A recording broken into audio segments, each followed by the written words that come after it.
Hello everyone and welcome to my tutorial. Today I'm going to talk about a very basic concept which is called Laya. Now what is Laya? Put in simple words, Laya means a constant speed. So if we are maintaining the gap between every two consecutive beats, then the beats are said to be in Laya. So the gap between clap 1 and 2 should be the same as the gap between clap 2 and 3. And so on. Now there are three types of Laya. The Vilambit Laya, which is a very slow speed or which is a very slow tempo.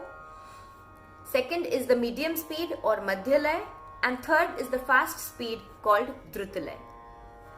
These three tempos are subjective. What I mean to say by this is what might sound like a slightly faster version of the Vilambit Laya or the Chadi Vilambit Laya to somebody might sound as a slightly slower version of the Madhya Laya to somebody else. Now let us talk about the difference between Vilambit, Madhya, Druta and Barabar, Dugun and Chaugun. Barabar, Dugun and Chaugun are concepts which need a base laya, which need a reference laya.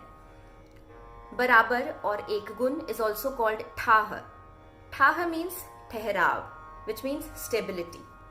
So, the base needs to be stable. Let us say we are setting the base or we are taking the reference laya as this. So, 1, 2, 3, 4. This will be the Barabar or Ekgun. In Dugun, we are going to multiply this speed by 2 while keeping the base or the reference laya constant. So 1, 2, 3, 4, 5, 6, 7, 8. 1, 2, 3, 4, 5, 6, 7, 8. This is going to be your Dugun. And in Chaugun, again we are going to multiply the reference laya by 4, which means 1, 2, 3, 4, 5, 6, 7, 8. 1, 2, 3, 4, 5, 6, 7, 8. 1, 2, 3, 4, 5, 6, 7, 8. 1, 2, 3, 4, 5, 6, 7, 8. That will be your Chaugun. Now this concept can also be explained using the principle of division. When we say that we are multiplying the reference laya by 2, it also means that we are dividing every beat of the reference laya into 2 equal parts. Hence, the time required to say 1 avartan of Dugun is going to be exactly half of the time required to say 1 avartan of your reference laya. That is why 2 avartans of Dugun are going to fit in 1 avartan of your reference laya. Similarly, 4 avartans of Chaugun are going to fit in 1 avartan of your reference laya because we are dividing every beat into 4 equal parts. As an example, let us see how Barabar, Dugun and Chaugun of Trital are executed.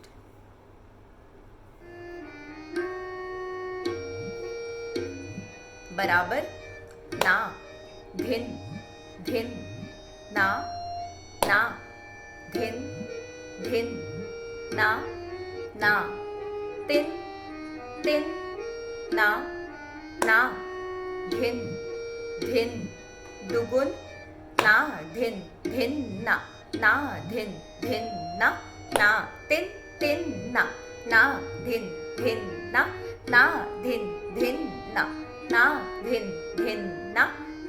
tin, tin, na, dhin, Chaugun, na dhin dhin na dhin dhin na tin tin na dhin dhin na dhin dhin na dhin dhin na tin tin na dhin dhin na dhin dhin na dhin dhin na tin tin na dhin dhin dhin na dhin dhin na tin tin na dhin dhin na. Now it is very important to understand the concept of the base laya or the reference laya. If we change the reference laya, then the Barabar, Dugun, Chaugun concepts also change. What I mean to say is 1, 2, 3, 4, 1, 2, 3, 4, 1, 2, 3, 4, 1, 2, 3, 4. This is the Chaugun. But if I change the reference laya, 1, 2, 3, 4, 1, 2, 3, 4, 1, 2, 3, 4, 1, 2, 3, 4, 1, 2, 3, 4. The second laya was the Dugun because I changed the reference laya. So the concepts of Vilambit, Madhya and Druta are not going to change. But if you change the reference laya, the Barabar, Dugun, Chaugun and Atgun or whatever multiples of laya that you are doing are going to change. This is the basic difference.